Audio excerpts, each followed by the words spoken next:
Yes. It's a good mood day. Everybody's in a good mood. Thank God. Should all be Baruch Hashem. Baruch Hashem. We should all be happy and satisfied in life. So this parsha we're going to talk about is called Parsha's Bahar. And it's the second to last parsha of the book of Leviticus. And the class starts off on page 35 in this book, I believe. I hope so. You believe correctly. I believe correctly. Yeah, usually, yeah, I'm not happy that I believe correctly. So the class is going to be on something that plagues humanity from the beginning of time, and that is loneliness.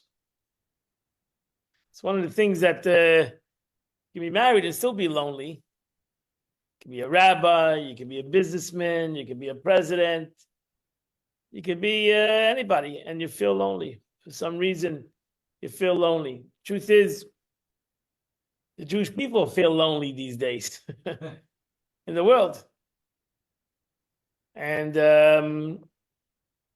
it's a very sad feeling to feel lonely, to feel like you're alone. It's a sad feeling. And because if you would have friends, if you think that you would have friends, or you would have acquaintances and people that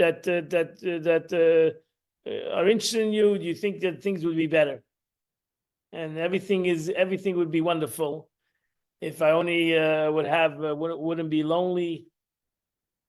And really, this class is going to try to impress upon you that you're not lonely.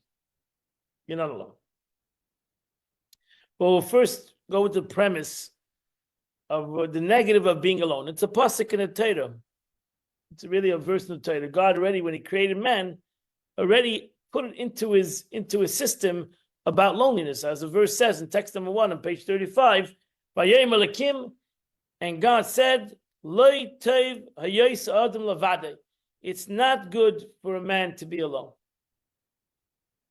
Esle eze kenegdei. I'm going to make him a helper alongside him. So when Adam was created, he was created as a singular person, and maybe two entities within him, male and female.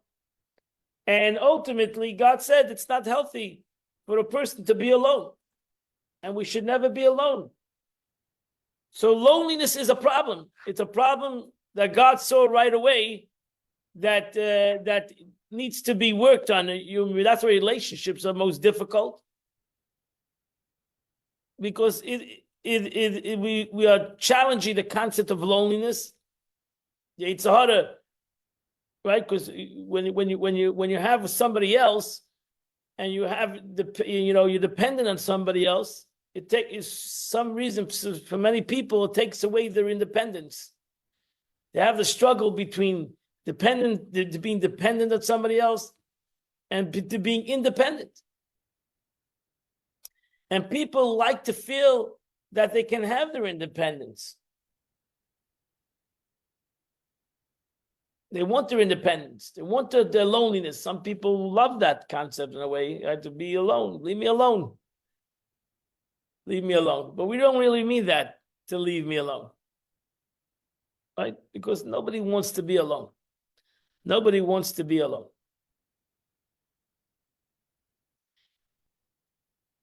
So the Rebbe brings down a law in this week's Parsha to tell us, to express the concept that we're not alone. We're not alone. Or first of all, because where we come from and who we have in life, whether it's our parents, our children, or whatever it might be, we are not alone we're not alone. And he learns it out from a very interesting law in the Torah. In this week's Parsha, the Torah comes back to something he started in the beginning of the Torah, and not the beginning of the laws of the Torah. If you remembered, after the giving of the Torah in Parsha Yisro, the law of Mishpatim, right? The Parshas Mishpatim, which is the portion of laws, right? Remember, a long time ago, the book of Exodus, a long time ago. What was the first law that the Torah talks about? Is the law of slavery, right? Eved ki, if you're a slave, a person's a slave. The Torah brings this law back again in this week's Parsha in a different kind of a way. Yeah? So how did Torah bring it about? It brings about in text number 2, in this week's portion, page 36, right? So it's in chapter 25, verse 39 in the book of Leviticus. If your brother shall become poor amongst you and is sold to you as a slave, as an servant, you shall not work with him as a slave. Don't treat him as some kind of some kind of a schlepper. Right? Don't treat him, don't abuse him. Not only you shouldn't abuse him, as a hired servant, as a resident in your area, he shall be with you. You have to look at him as an employee. Even though he's not an employee, because you bought him in a way, right? That's a slave, a different employee or a servant. What happened was the person became very poor, so he sold himself. That's really what the concept of he sold himself because he's poor. He cannot support his family. Can't support his family. So what does he do? You have no choice. Can't get a job. He has no talent. So you become a slave. Now you become whatever the guy wants you to do. You work in the guy's house. Whatever the guy asks needs to be done is done. So you're a jack of all trades, a professional at none. But you're helping the guy out. So the guy can't say, "Oh, you're nothing. You're nobody. Look at you. You're like a worthless individual, right? I'm gonna treat you like a worthless." No, the Torah tells you you're not allowed to do that. You have to treat him as if he has a talent. He's an employed person.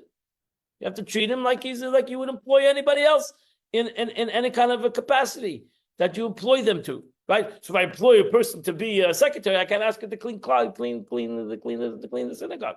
That's not her talent. That's not what I employed her for, right? I employ somebody for a talent, for a certain concept, right? So too, you can't look at this person as some kind of a nobody. You got to treat them like any other employer that you might employ. You can't abuse them. You can't say, "Oh, I'm going to just use you and abuse you." He shall work for you until the year of Jubilee, right? We know that's Torah, that's what we learned in Mishpatim, either 6 years or ultimately into the year of Jubilee. That's the ultimate amount of time a person can be in servitude. But then the Torah adds the next verse 41. And this is what the Torah says. In the year of Jubilee, which is really what the portion is talking about in general, in the year of, that's why the Torah brings it back over here, because this week's portion talks about Jubilee. So the Jubilee means the 50th year of, not the 50th year when he was sold, the 50th year of the cycle of 7 years. 7 times 7 is 49, and the 50th year is called the year of Jubilee, where all land, all servants, everything returns to their previous owner, right? So the Torah says the following verse. This is the verse number 41, which the Siches talks about. Then he shall go out from you, the year of Jubilee, he and his children with him. He shall return to his family and the possession of his father. So there's 3 things the Torah says. He goes free, his family goes free, and we're going to talk about those last words. And he returns to the possession of his father. Now, first of all, so everybody asked the question. His family was not in slavery. He was in slavery. He sold himself. What is the meaning of the verse? He and his family will go out. His family was not intended. His family was not employed to you. So what is the meaning of the verse? And what is the meaning of the verse? He could turn to possession of his father. He's an adult. He turns to his own possession. So we have to understand meaning of these two statements in the verse. So we have right away in the Gemara asked the question, right? Text number 3. The Gemara answers my question. First question that I asked. The sages taught, then he shall go out from you, he and the children with him. Rabbi Shimon said, if he was sold, where his sons and daughters sold? From here we see that the master is obligated to provide sustenance for the children. That means the Torah says, when I hired this guy, I now become responsible for the family. And besides paying the guy, I have to do everything that's possible for this family. I have to send his kids to Jewish education. I gotta pay. I gotta make sure to take care of his family. It's not only about him; it's about his family, which is the interesting law.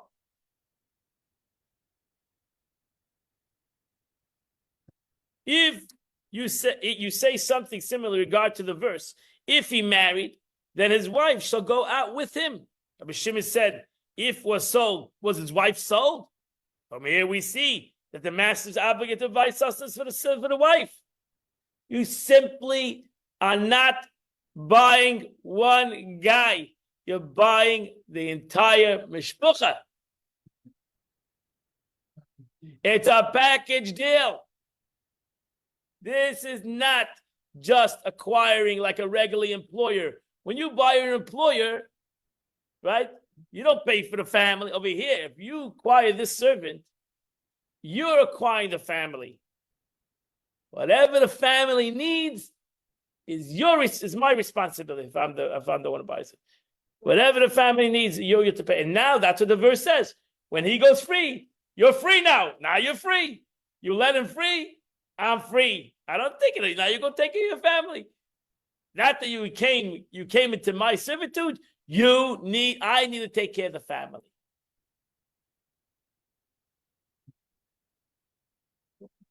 Universal health care, whatever the family needs.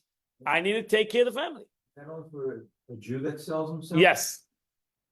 Yes. And it's only for slaves, not for regular employees. No, slaves. That's the law.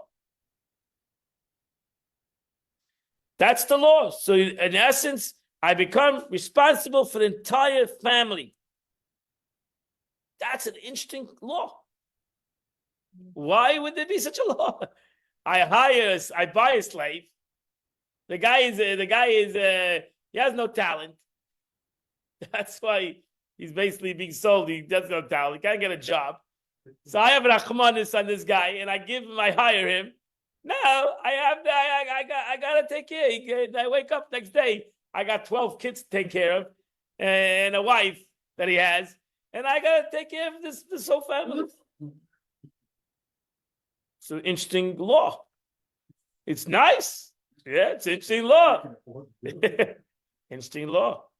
So Rabbi Yaakov Avishvili in the Ritva, famous commentator on the Chumash, lived in the 1200s, talking about a long time ago. He says we can argue that in so much as every man is assumed to sustain and support his wife and children, the Torah doesn't wish for them to be harmed because of their father's sale. This compels the masters to sustain and support them. That means when I hire this person, I got to know, why am I hiring him for? I'm hiring because he cannot support his family. I have a question. Yes. Why do you, there's people that become poor when it's not that they're not talented, something happens to them. Okay, whatever. I'm trying to. No, I'm just asking you if it's relevant or were you just. No, 100%. Whatever the person sold themselves. I just gave one example. Okay, fine. Look what the pasuk says. I just used that word. It's not. That's not the correct, really. So I just want to emphasize. Why wouldn't I be obligated? So the guy got sick, can't work, and whatever the reason is, I just gave the guy. He's not working. He's yomuch. He doesn't have any money. Forever in God's eyes, had this man not been sold, he would have supported his family. Therefore, the master is obligated to supply them with food and clothing.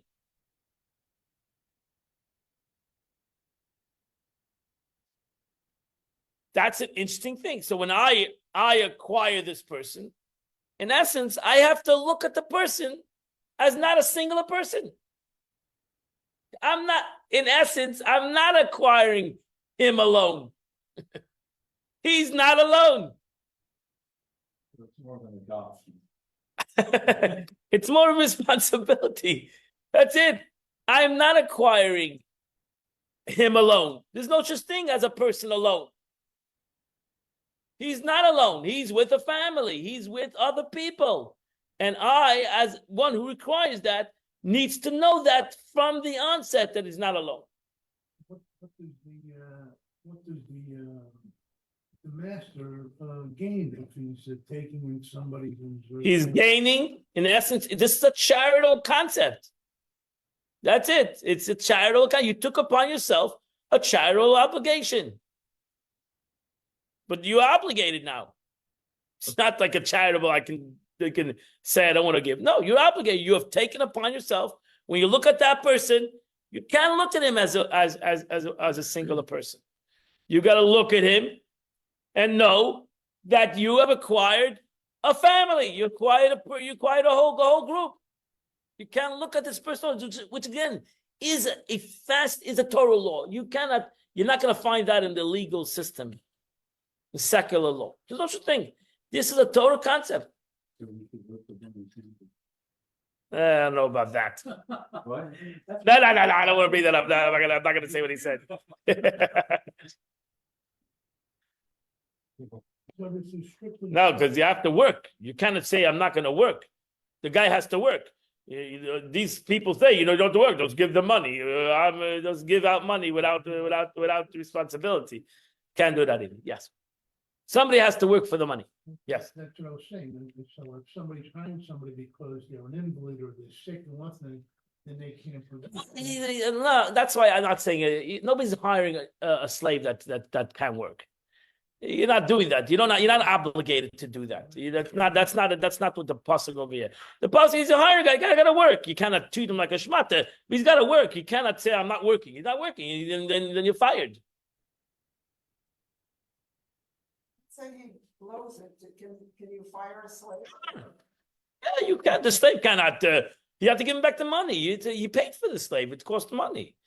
And who does this kind of thing? Like, is it only people that want to do a chesed, or is there other? No, I need to have somebody to work for me. What do you mean? I need somebody to work for me. I'm looking for a house butler. What do you mean? I need a house mechanic. Hire one person and not a family. But that's the Torah law. Here, when I didn't hire a laborer, this is a slave. That's the difference.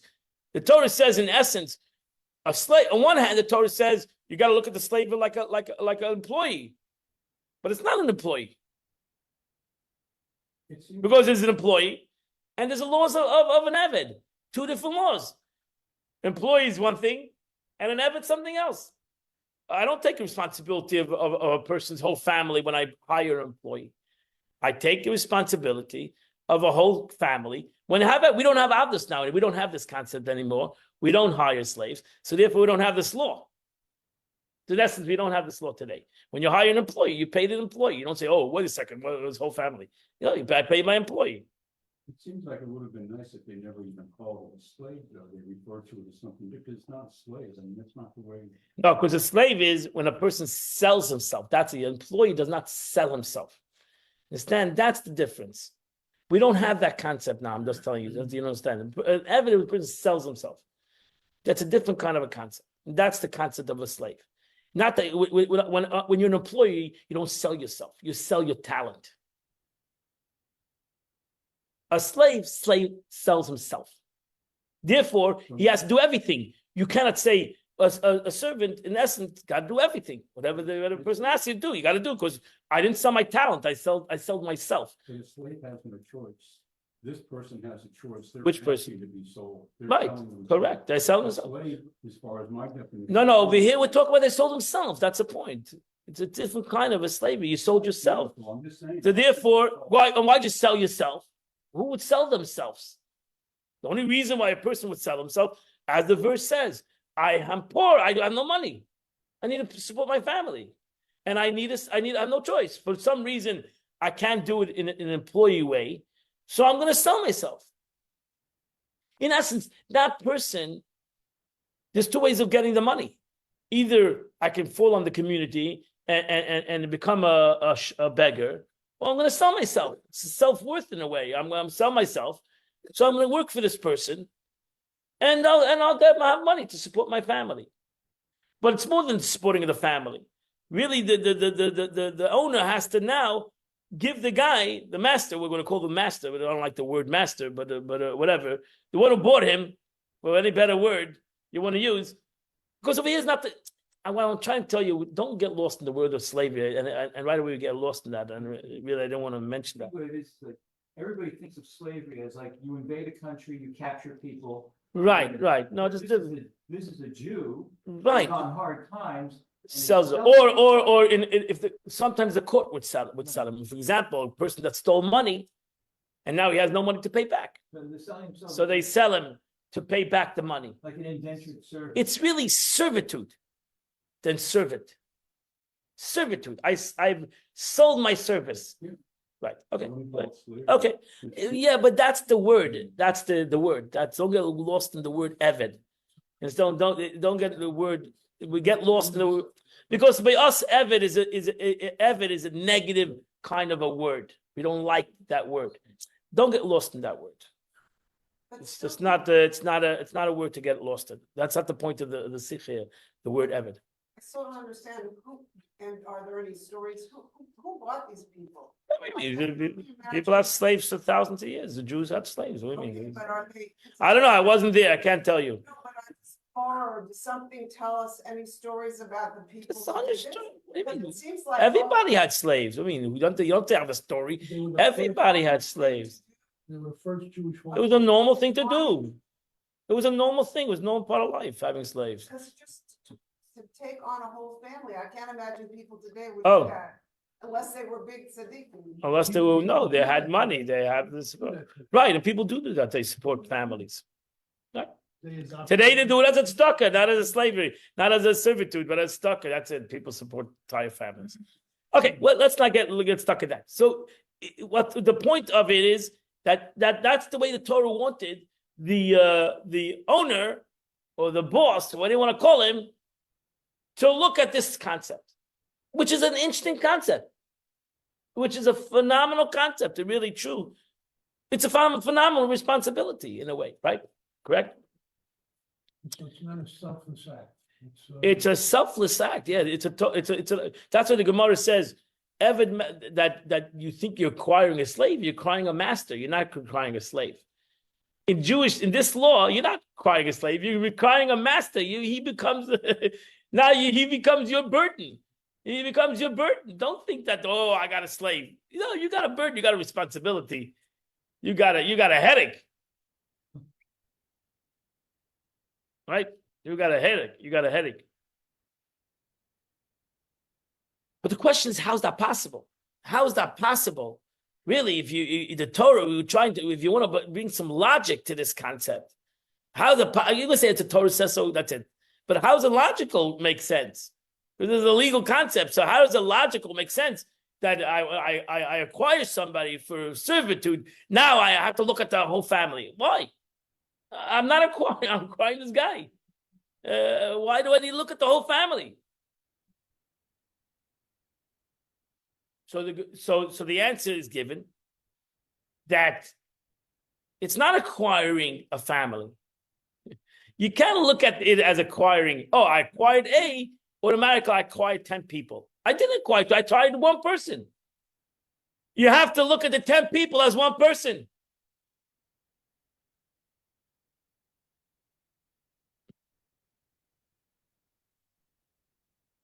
You got to look, in essence, a law, when you acquire this person, that you're not acquired also 10 people. His family is him. That's really the beauty of the law. When you get them all, that's why you're never alone. That's correct. He's not alone. You don't acquire him alone and he has other people. He is other people. The other people are him. It's all about oneness. It is one. You know, you can't take care of the whole world. At least about his family. Let's try to. So we view Rabbi Zechariah Halevi. He tries to explain it this way. He says we view it the child as they perpetuate the parent being. Therefore, for example, Jacob would precede Abraham in inheriting Isaac's property because Jacob's presence, we see his father Isaac as if he yet lived.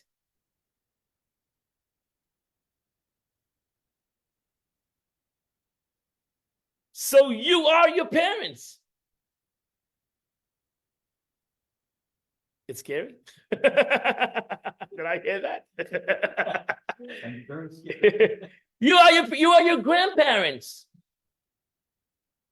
What's that mean? You are them, and they are you. It's not that you and they're your parents. No, you are your parents. In the Torah, not only you're your parents, you're your grandparents. We'll only go to the grandparents. We won't. We'll stop. But that's the way you need to look at it. There's a oneness in the connection, but it doesn't mean we have to behave like they behave if their behavior was not nice or whatever. We can make choices different than they made. We can learn, we can evolve. Whatever. We're all connected. We're all. It's not connected. It's more than connected. They are one. So therefore, a child in Jewish law inherits his parents without a document. You don't need a document that, oh, I'm giving my children my inheritance. You don't have, there's no such kind of document. A child inherits his parents.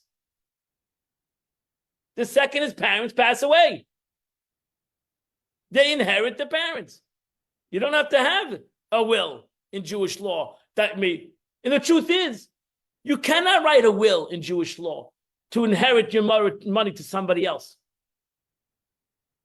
Even if you had a document that says, I'm giving all my money to somebody else, it's a valid document. Because the document comes valid when the person passes away. And when he passes away, he has no rights. You're saying you can't. You can give it away before you pass away. For a person pass away, he can give away his property. His children cannot stop him from giving away his property. Because it's my property. The second the person dies, it's not your property anymore. It's automatically inherited to your children. I understand. We follow the law of the land when it comes to monetary issues. I'm talking about Jewish law. Because Jewish law looks at the children, as their parents. There's no document needed between the child and the parents. There's no document needed. The oldest child, the Torah said, will get a double portion. The rest of them will divide it equally. And that's the way it goes. That's the Torah law. They inherit it automatically. And you're saying you can't prior to. Probably you can write a document, but you can't disinherit your children. And you know where this comes up sometimes are in second or third marriages, like the children want to inherit, but then they get in a fight with. They do. The wife does not inherit. Children inherit. In Jewish law. In Jewish law, women do not inherit. Not Wife this do not day. inherit. I'm sorry. Husband. This A husband day and inherits his age, wife. Now, let's say it's the wife that dies and has. The husband inherits her. The husband inherits. The wife does not inherit. Wife gets a ksuba. And what about the other way around? Like- Okay, we're getting out of the subject. We're going out of the subject. It's not- Rabbi, does that apply today as well? That's inheritance. Have all this Does family. that apply today as well? What? Yes. What? Does that apply today as well? No, today we have the law of the land of inheritance. So we follow the rules of the country that we live in. Okay. So it doesn't. But you don't have to, basically in a religious family, that's what they would do. They would do. Today, My father and my mother passed away. We followed rules. We didn't have an inheritance. We didn't have inheritance issues.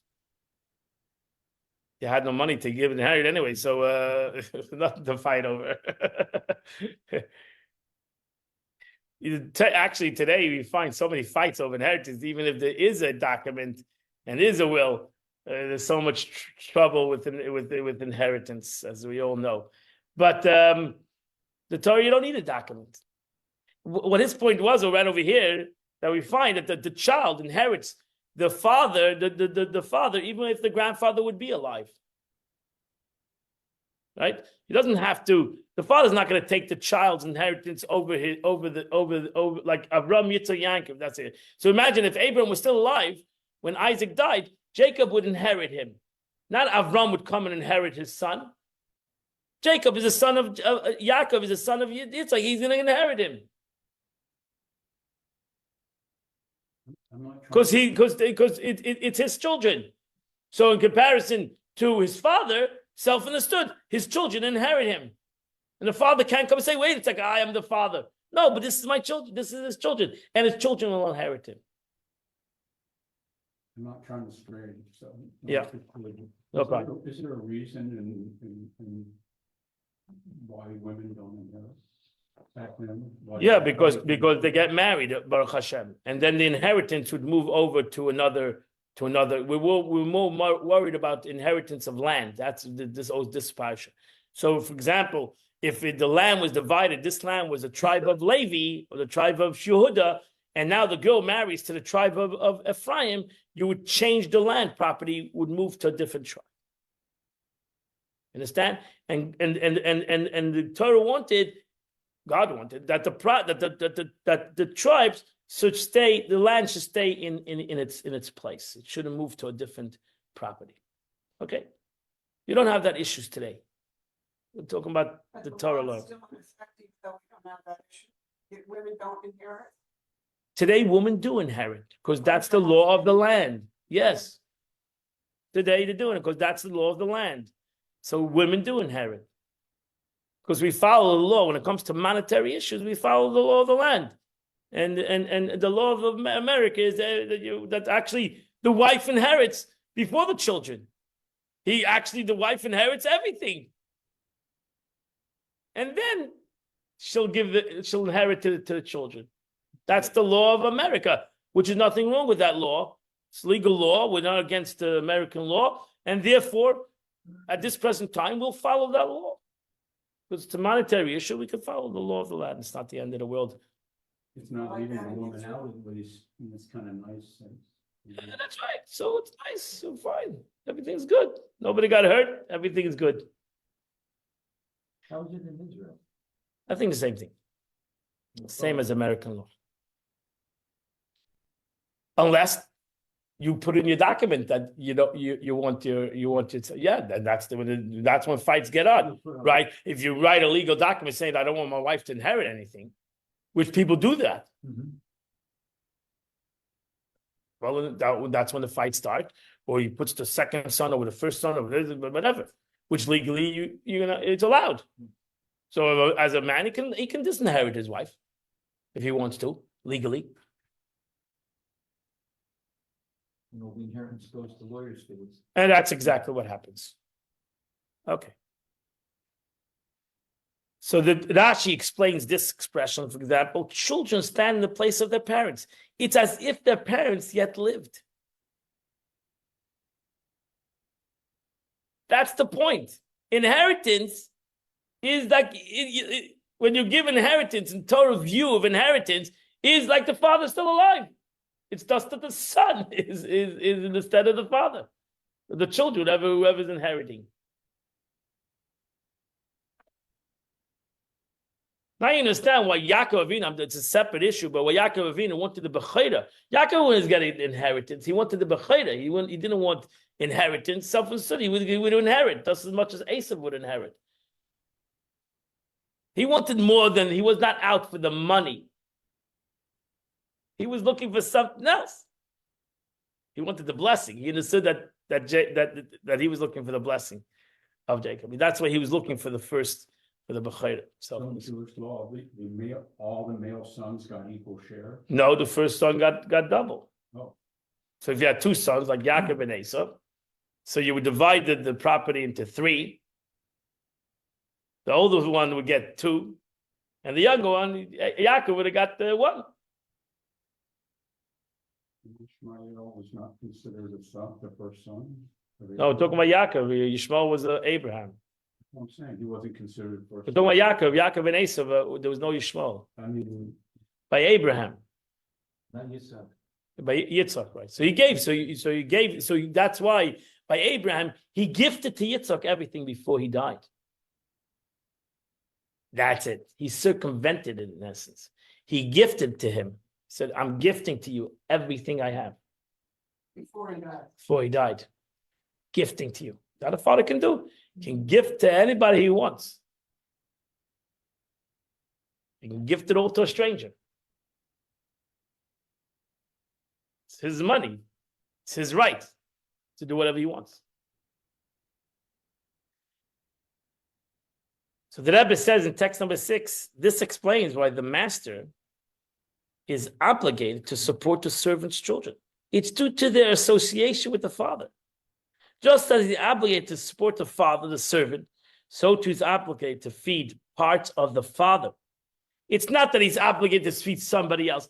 He is in essence feeding the father that exists in his children. That's what the Torah wants you to look at it. Not that you've taken an extra responsibility. It is the responsibility. And then the Rebbe says, the beauty of the last words of that pasuk, of that verse. If you look at the last words, it says, "Ve'alachuzas aviv," and to the possession of his father. Right? We mentioned that in the beginning of class. What does that mean? He goes back to the possession of his father. He doesn't. He's a man. He goes back home. He has a wife and children. He goes back home. He's not going to his father. So what does the verse mean? So Rashi says, to the respectability of his father. Al-Kavod of it. He goes back to the respectability of his father's home. One cannot disparage him for his previous servitude. You cannot mention to him that he sold himself as a slave. That's the meaning of the verse. He has to return to who he was. Total redemption, right? You cannot tell him, oh, you know what? Look at how you needed somebody else. You needed the help of another human being.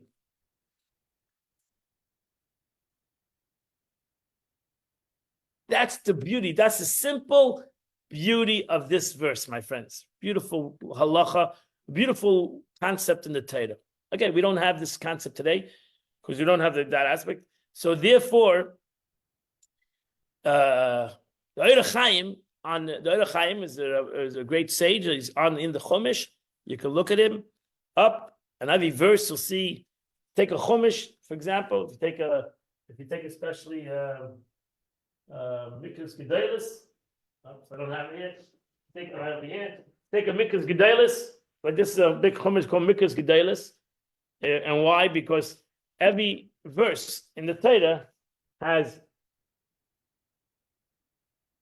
right? It has 1, 2, 3, 4, 5, 6, 7, 8, 9, 10, 11, 12. Like 12 commentators on every verse of the Torah. And this is nothing. He only picks 12. I'll show you another verse.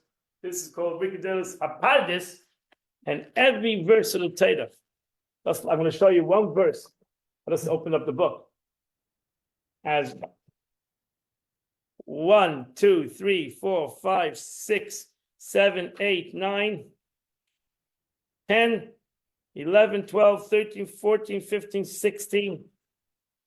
2 pages. Almost every verse of the pasuk will have. He has on this verse, one little verse, 5 letters. He has 15 commentators on this verse. These translated into English? Some of them are.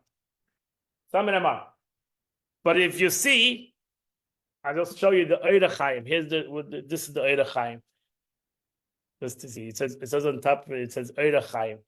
So he's in this book, the Ohr Chaim, like Rashi and other commentators. Here he has the basic commentators on every verse, and that's the beauty of learning Chumash. But Eir Chaim says as follows: Eir Chaim is the more spiritual side of the verse. The more spiritual side of it. He brings mostly teachings of Kabbalah on the verse. So look how he explains the verse.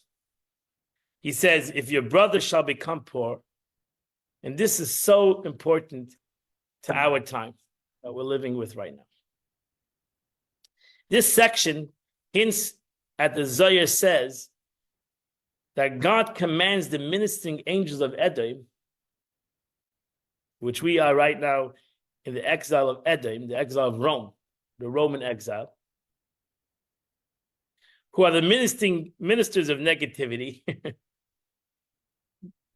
Edom is red, is negativity.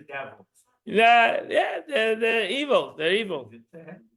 So that's why it's Gullus. We're under their rule. We're under their thumb for the last 2,000 years. We're under the thumb of the Roman exile. Jews, since the destruction of the Second Temple, have been wandering the world. So God says to them, listen, Jews are gonna be under you. Yamachachicha. God says to them, your brother is going to be, Edom is Esav, right? Edom is Esav. Esav is called Edom. So that's the last Gullus. The Gullus Edom is Esav. And God says to them, Yaakov is his brother. So we're under right now Esav, right? That's what Jacob, when Esav was angry, right? So don't worry. This will be the struggle between you and your brother.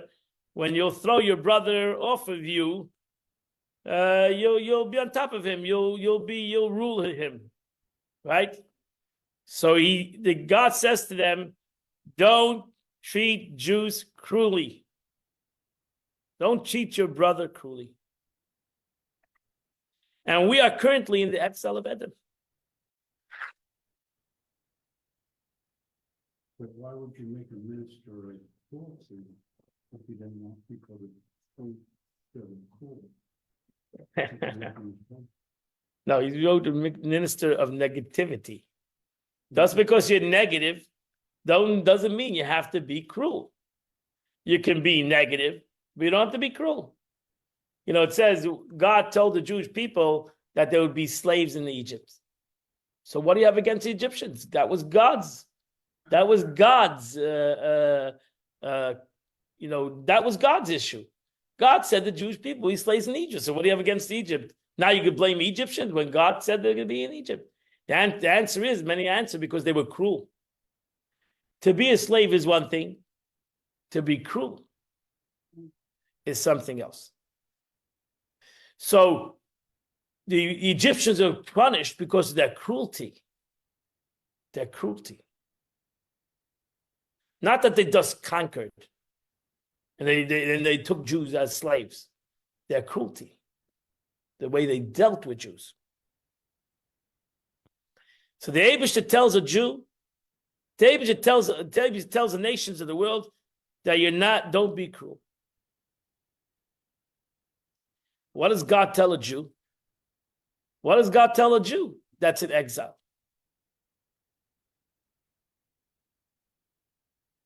The Eibishter says to a Jew, what is the most difficult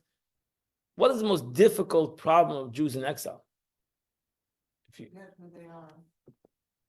They feel alone.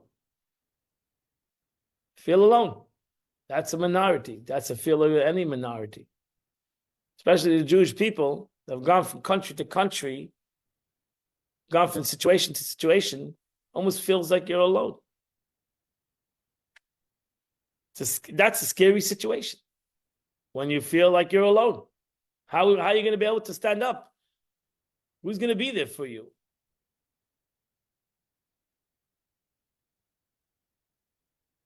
So therefore, the Gemara says in Megillah, text 9a, Rabbi Shimon bar Yochai, we're coming to his holiday on this Sunday, Lag BaOmer, Rabbi Shimon bar Yochai, said, come and see how beloved the Jewish people Unto the Holy One, blessed be He. For every place they are exiled, the divine presence went with them. They were exiled in Egypt, and the divine presence went with them.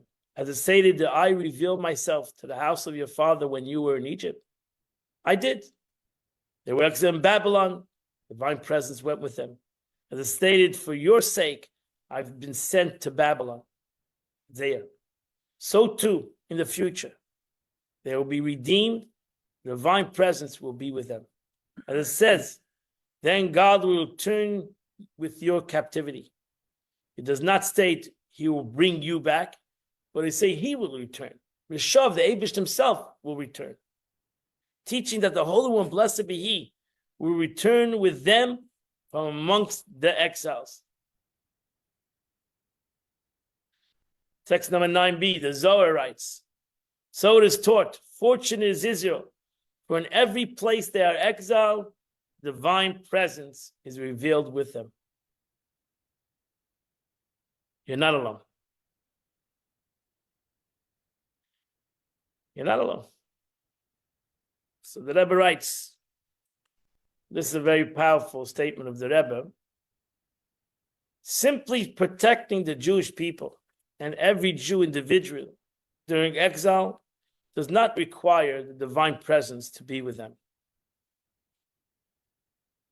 Same holds true with God's ability to redeem us from exile. As in, like the days of your exodus in Egypt, I will show you him wonders. Even if the Almighty had remained in heaven, allowing himself absolute freedom, he could have directed the world and protected the Jewish people everywhere. So I don't need to have God to be here with me, per se. He could have directed the world, protected people everywhere. God is always the guardian of Israel, as the verse says, who neither slumbers nor sleeps. And he provides for all their needs as he nourishes the entire world in his goodness with grace, kindness, and mercy, as we say in Grace After Meals. This alone would hasten our redemption. But Rab Shimon bar Yochai said God loves for the Jewish people makes this impossible. While they are in exile, the Almighty cannot allow himself to be at any state other than in exile with them.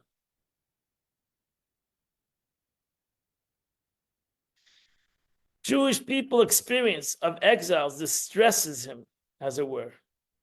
For in all their pain, he was pained. That's in Isaiah. Which means that he limits himself to the level of freedom.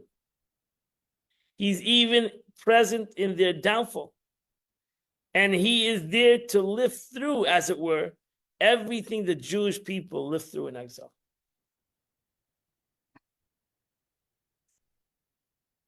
And Shimon goes even a step further, stating, for every place they are exiled, the divine presence went with them. This means God's, as it were, situated in exile, so much so that the divine presence went with them, subjected to the exact circumstance of exile that the Jewish people face.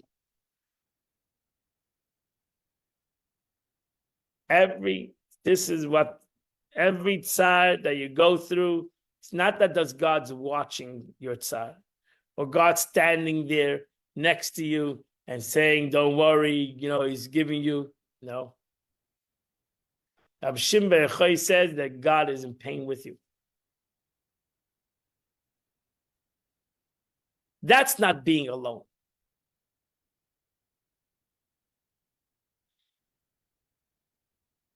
A Jew has to feel that the Eibishter is right there, not he's watching you, not he's rooting for you, he's in pain with you, so to say. Whatever that means, he's in pain with you. And you can take this to every situation, whether it's the general exile or to every person's personal exile.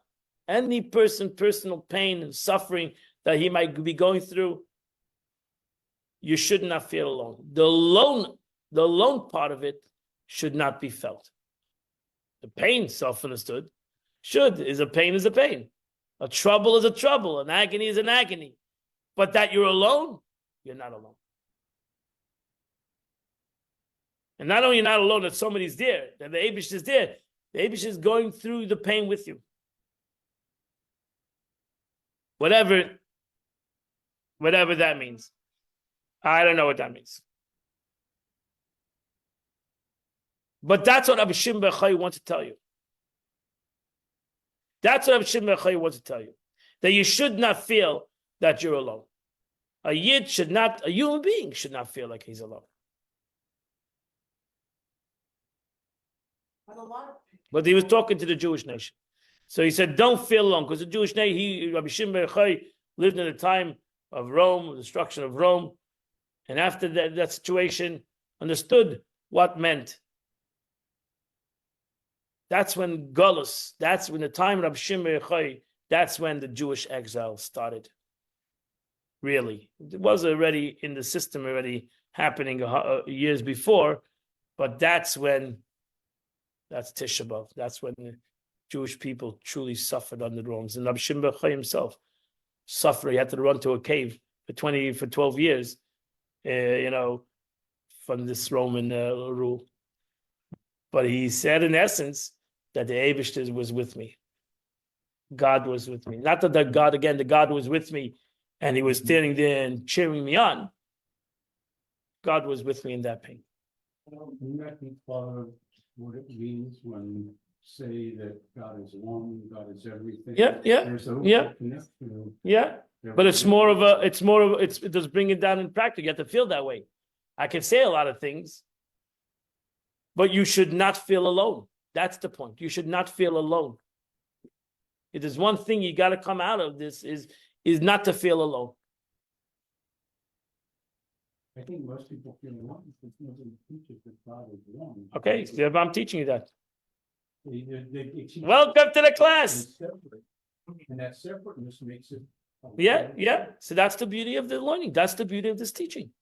You're 100% right. And we need to more learn this. I agree with you. More people need to learn. Don't teach it. I teach it every day.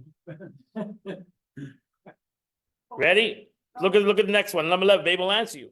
This is true not only for the Jewish people as a whole, but every individual Jew that ever continues.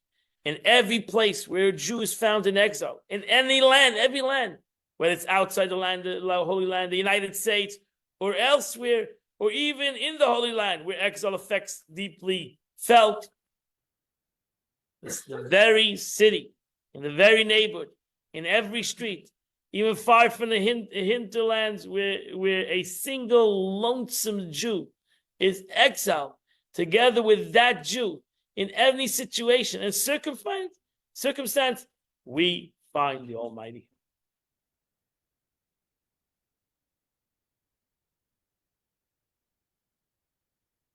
What a powerful statement.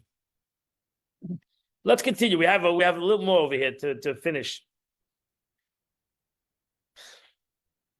Yeah, wanted to say something? Sorry. I think two things. One is that people, I think a lot of times when they're suffering, that's when they actually feel like God isn't really with them, or Hashem, or however you want to Right. say it. And then the other thing is that I feel like a lot of people have this sort of, like they say Hashem is very hidden today. But I think a lot of people have like this existential loneliness. It's not like they would surround themselves with people and then they would be less lonely. There's something almost like existential about their loneliness. So I guess it's two separate points, but Let's see how we, very good. Let's see how we express text number 12. Rabbi Yosef Ber Soloveitchik. He wrote a book called, I never saw this book, The Lonely Man of Faith. Ever heard that book? Never heard it? Rabbi Yosef Soloveitchik, you did hear it? Yeah. So he writes, I am lonely because at times I feel rejected and thrust away by everybody. Not excluding my most intimate friends. And the truth is, loneliness is not only found in people that you think that people that you can imagine that are great people are not lonely, but you find it in the Tanakh with David HaMelech. Look at an expression of David HaMelech. King David says, the words of David HaMelech in the Psalms, my father and mother have forsaken me. Ki avi v'imi azavuni. Right? The verse says, David HaMelech says, I'm alone. I'm so alone that even my father and mother don't want to have forsaken me. Ring quite often in my ears, like a plaintive cooing of a turtle dove. I don't know what that, you know what that means? What is a plaintive cooing of a turtle dove?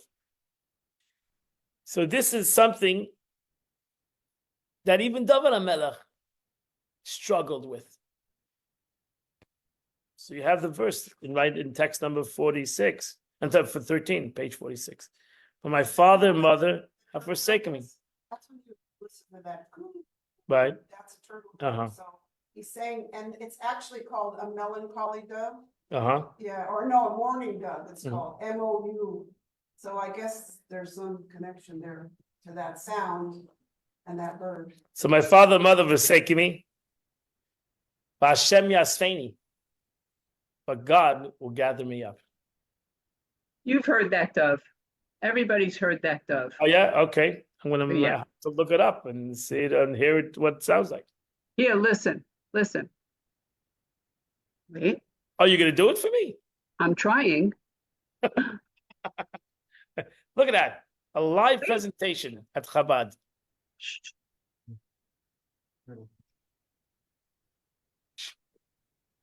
Have you heard it? Nope. Did you? I did it. Ready? She did it. She's going. Oh, you did look it up? Because I love that sound and I Oh. don't want to get a bird. So let me give you, What it give you sounds a like. parable. Give you a parable. A wealthy man found himself utterly alone in his old age. No family, no relatives, no friends. I'll give you a nashal. Aware of his wealth, aware that his wealth would be wasted with his passing, he decided to pass his wealth to a poor man who, like himself, has no family and friends. A great search found it in such a man. After verifying that the poor man had no relatives or friends he counted on, he announced the good news to this guy. He said, I'm giving you my wealth because you have no one. That is true, the poor man protested. But I always have God. If that's your reason, don't give me your money. Today I'm poor, but God can help me whatever he pleases. I can't say I have no one at all. This man was lost. That this man, the guy thinks the guy lost his marbles, right? The guy's crazy. So the rich man decides, he gathers all his wealth, he digs a deep hole on his property, he buries all his wealth. Years later, the rich man ceased to be rich. He lost all his property. Then in his wealth, he found himself destitute, in desperation. He returned to his property. So once again, begin to dig up his wealth, right? Alarms rang. Property new owner had him arrested, brought before a judge. The judge saw him, recognized him. Judge said, I am the poor man who you tried to give the fortune to. I told you not to count God out. Nobody ever truly is alone. You should have realized that. You have God and you're not alone.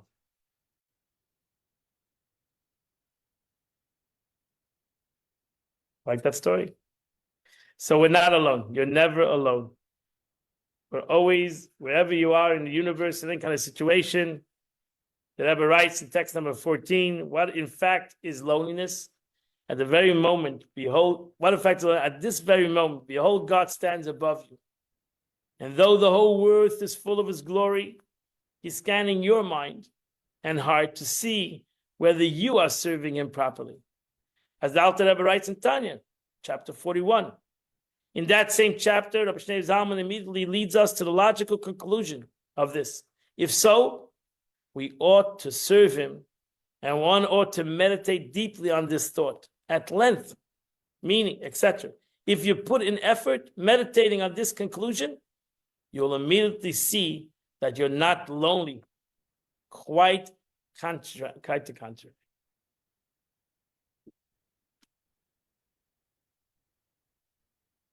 And to the Jewish people at large, that we feel lonely in a way. The Jewish nation feels a little lonely today as the world goes against it. We should remember all the verse in Deuteronomy, chapter 32, verse number 12. It's in your text 15a. The verse says, Hashem badad yanchenu. God led them alone. It's the Bilam talking about the Jewish nation. Bilam says the Eibishter leads the Jewish people alone. Ve'eini ma'el necha, and no stranger power opposes them. That's it. That we're alone. That's not the end of the world. It's not the end of the world. The Eibishter always led the Jewish people alone. It's not a curse, it's a blessing. Why? Because we're with the Eibishter, we don't need anything else. We don't need the world. We don't need anybody else. We need each other, and we need the Eibishter. That's all we need.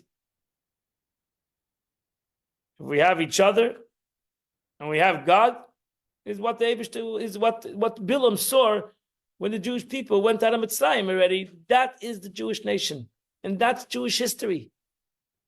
You look at Jewish history. We became part of nations. We helped nations. We built nations, and ultimately we were alone because we were always alone. Even as we were part of the nation, we're alone. We're alone with the Eibishter. We're not alone with anybody. We're alone with God, and that's the verse. Shem bodid anchenim. Shalom, and here you have ending it off. Alone refers to the Jewish people, where you distinguish them from other peoples, to the peoples exclusively devoted to Him. That's somebody I am the Yakar, also on the Torah. Shem bodid anchenim. The Eibishter says, "Don't worry." Don't worry that the nations of the world are gonna maybe exclude you and make you feel alone. You're not alone. You're not alone. They want you to feel like you're alone, but you're not alone because you're with me, and you're with me. You're not alone. And history has proven that Baruch Hashem, because we were not alone throughout history, because statistically we shouldn't be here. But why are we here? Because even though throughout history, a lot of times we were alone, seemingly, but we're not alone. We're never alone. From the beginning of Am Yisrael, from the beginning of Yetzias Mitzrayim, when we became a nation, the Eibishter says, God says to every Jew, you're not alone. He says to every Jew personally, you're not alone. He says to the Jewish nation, you're not alone. And even though you might think for the nations of the world, you're alone, you're not alone. You are one with me. So it's whatever the reason they put this class in this week, it's a good lesson for all of us, and we shouldn't feel alone. Jewish nation shouldn't feel alone. Be'ez Hashem, as the expression in Israel is, Be'ez Hashem, with the help of God, biyachad, together, Yinatzeach, we will be victorious. If with the help of God and the Jews keep together to realize that we have enough enemies outside of us, we shouldn't chas shalom have enemies with inside of us. That if we stick together, because only Jews who care for Jews in the world, that's a sad thing, is proven that ultimately Jews need to care for their fellow Jew, because the world will not care for them ultimately that much. And so biyachad, Bezrat Hashem, with the help of God, biyachad together as one, Yinatzech will be victorious, and Mashiach will come, and the whole world will become one.